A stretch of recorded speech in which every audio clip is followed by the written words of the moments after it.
do we have some creepy ghost videos in store for you tonight. From a disturbing EVP to one of the most famous and still debunked ghost photographs ever taken. Strap yourself in, make sure the doors are locked, hit those lights, and enjoy.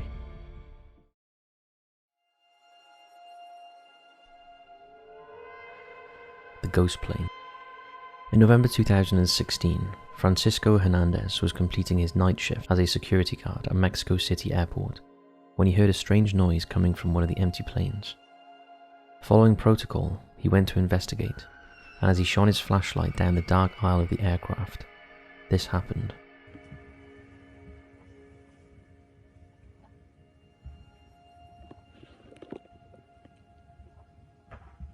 Verga.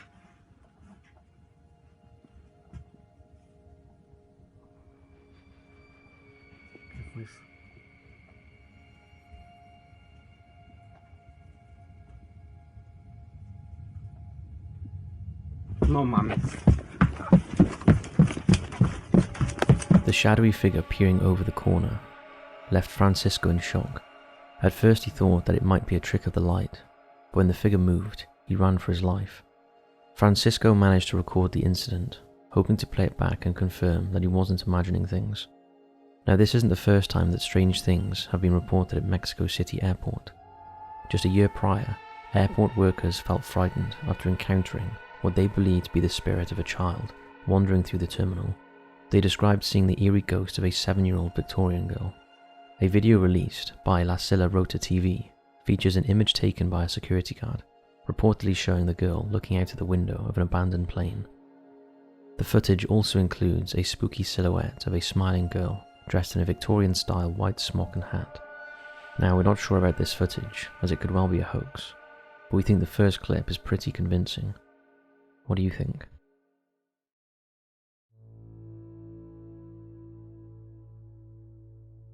The EVP. The EVP that we're about to share with you was recorded at the abandoned Ogden Exchange Building in Ogden, Utah, by members of the Ghost Investigators Society. At the time of the recording, the investigators noted that the room was completely empty, and the building itself had not had running water for over 20 years, with no water facilities whatsoever. Despite this, the team believes they captured the sound of a child or a woman, talking and possibly drowning, saying, "I can't breathe." Now, warning, whether or not this is real, the recording is distressing.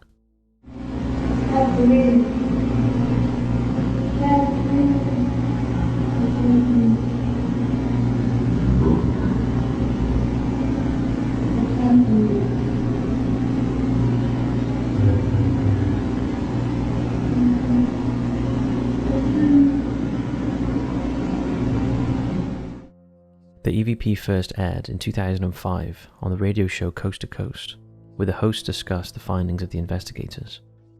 The investigators appeared to be deeply disturbed by the recording and were absolutely adamant that the building had no water supply. However, they did find out something highly disturbing. There was a well in the basement of the building. Commenters on the video claim that they can hear phrases such as "take cover," "I can hear you," "murder," and "help me." Many believe that the recording captures the voice of a woman or a child being murdered by drowning, with some stating that it's the most disturbing EVP they've ever encountered. It's certainly unsettling. Take another listen.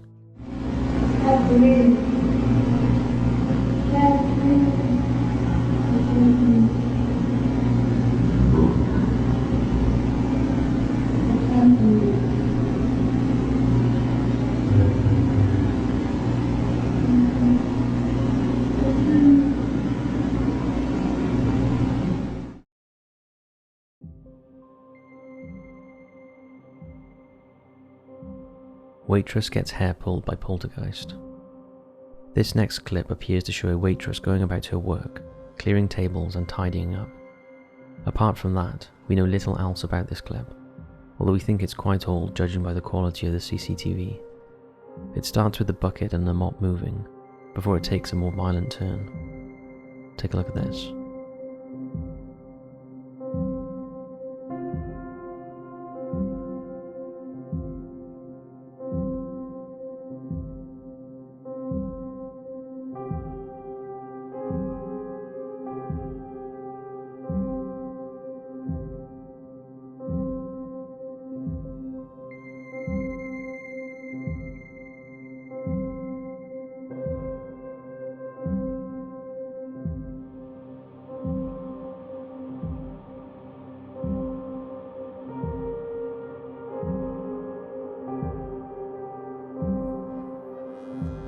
That was a pretty forceful tug on her hair.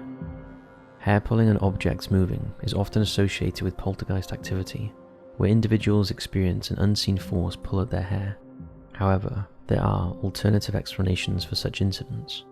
These can include static electricity, air currents from fans or vents, or even deliberate pranks. As we know so little about the clip, it's hard to know what is happening. But if anyone can shed any light on this, then let us know in the comments below. Take another look.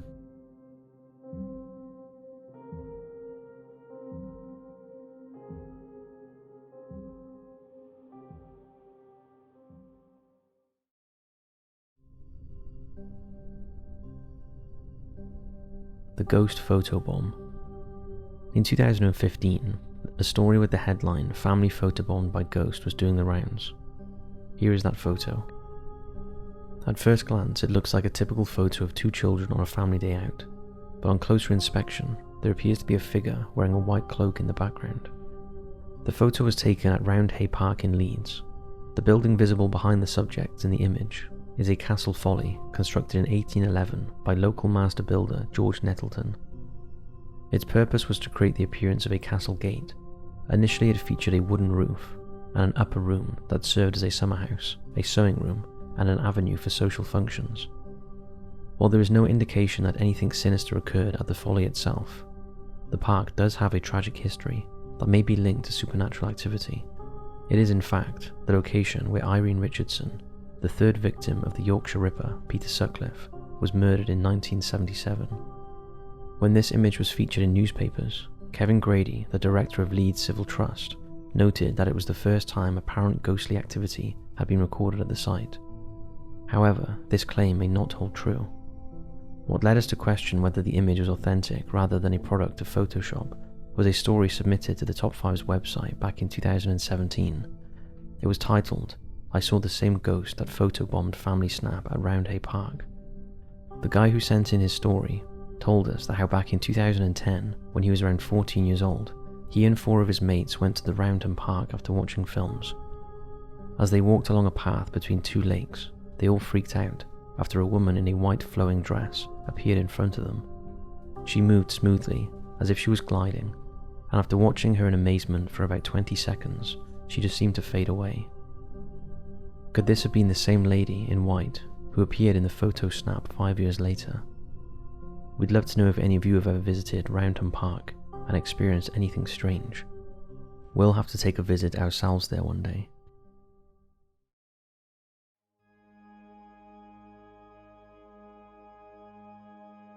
The White Lady of Worstead Church. Take a look at this incredible photo. It was taken in 1975 in St Mary's Church, located in the Norfolk village of Worstead, England. Dating back to the 1830s, villagers and townsfolk have told stories of a ghostly white lady who seems to miraculously appear every Christmas Eve at midnight within the confines of the church. The earliest known occurrence happened nearly 200 years ago, when a man set out to prove or disprove the existence of the spirit. After some time had passed and the man hadn't returned, his friends, now concerned, went looking for him and were shocked by what they found. Alone, trembling and huddled in a corner of the church, the man was shaking and full of terror. He claimed to have seen the apparition, which horrified him, before collapsing onto the floor. He died right in front of his friends that very second. The local pub the men frequented is now called the White Lady to pay tribute to the legend. The photo was taken many years later in 1975 and clearly shows a figure of a white lady wearing a bonnet, sitting behind another woman on the benches of the now famous church. The woman in yellow and cream outfit is Diane Berthelot, who was visiting St Mary's with her husband Peter, who took the photograph, and their 12-year-old son David during a holiday from their home in Essex. They claim that they were alone in the church when the picture was taken and didn't notice anything unusual during their visit, or while Diane was sitting on the bench. The only sensation Diane felt was one of peace and warmth as she sat in the pew. They had entered the church to escape the heat outside. Diane later revealed that she had been taking medication for an ear infection during their visit and had been feeling ill for quite some time. While sitting on the pew, she decided to pray to help her with recovery. Peter decided to take a photograph of Diane as she prayed, so she was unaware of the surroundings, only that she began to feel much better before they left the house of worship. Months later, they watched a slideshow of the photographs from the camera alongside their friend and lodger, Barbara, who noticed the figure in the church photograph and asked, "Who's that sitting behind you?" Mrs. Berthelot was startled by the image and stated, "I looked up, saw the white figure, and my feet started to tingle. This sensation eventually engulfed my whole body. It was a pleasant, comforting feeling." The family decided to visit the town again the following summer and took the photograph with them. When they showed it to the late Victor of Worstead, Reverend Pettit, he told the family about the white woman and shared tales from years gone by. The general consensus among the villagers is that the woman was a healer who appears at certain times, especially when there is sickness. This may explain why she is thought to appear on Christmas Eve, a time for giving and healing. Diane experienced the tingling feeling again when she looked at the photograph of the White Lady. This sensation continued for many years, although she later stated, "I've been back to the church many times since, but nothing ever happened again." So that's it for this video. Thanks for watching. Sleep tight.